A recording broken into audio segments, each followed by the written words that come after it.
Allahu Akbar, Allahu Akbar.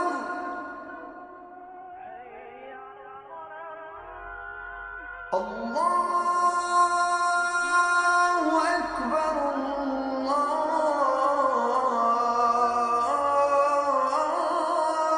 Allahu Akbar.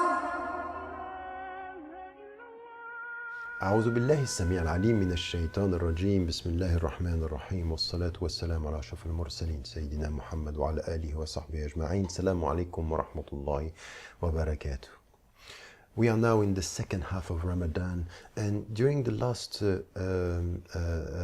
days we have been talking about the message itself, talking about the oneness of God, Tawheed as being a priority, as being central, talking about the status of the Quran, talking about also this understanding of prayer and the very importance and the very necessity and imperative to stick to prayer, because this is where you get this very deep understanding of the closeness with God.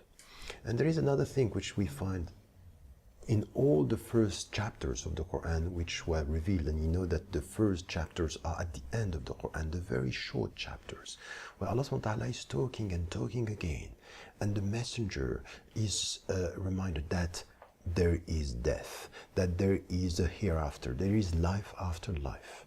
Meaning here that out of this, you have 4 main lessons that you have to draw out of this.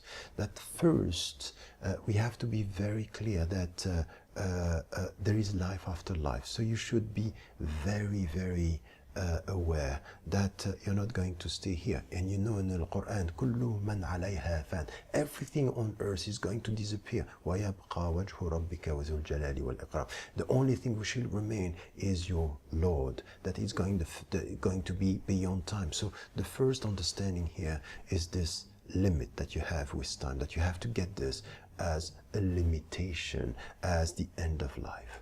The second thing that you get was the death is to remember that one day you are going to you are accountable, and you are going to be questioned about what have you done. And we know this, الَّذِينَ آمَنُوا وَعَمِلُوا الصَّالِحَاتِ, those who believe and do good deeds, you are going to be asked about this. And it has to do with the way we deal with that in our life, and in the way we deal with our meaning here. So this is also the way we get, and this is the third thing, that this life has a meaning, that you are not here like this in vain and there nothing is going to happen. No, all the philosophers that are saying it's absurd, we don't know why we are born, we don't know why we are dying. No, in Islam we say it, inna lillahi wa inna ilayhi raji'un, to God we belong and to God we will return. So this life has a meaning.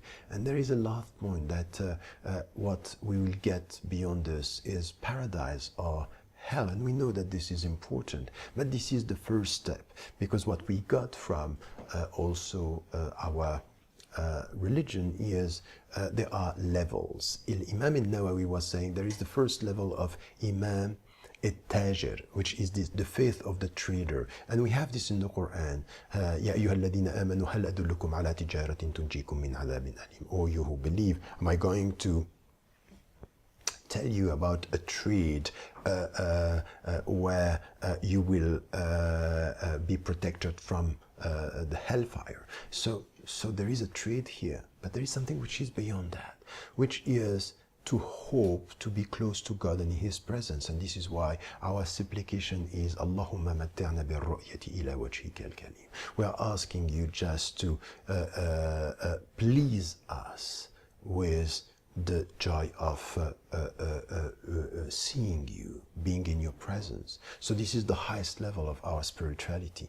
So this is why, as Muslims, what we need to get here is very much this understanding that yes, there is death, that this life has an end, and if you live only for this life, you will suffer.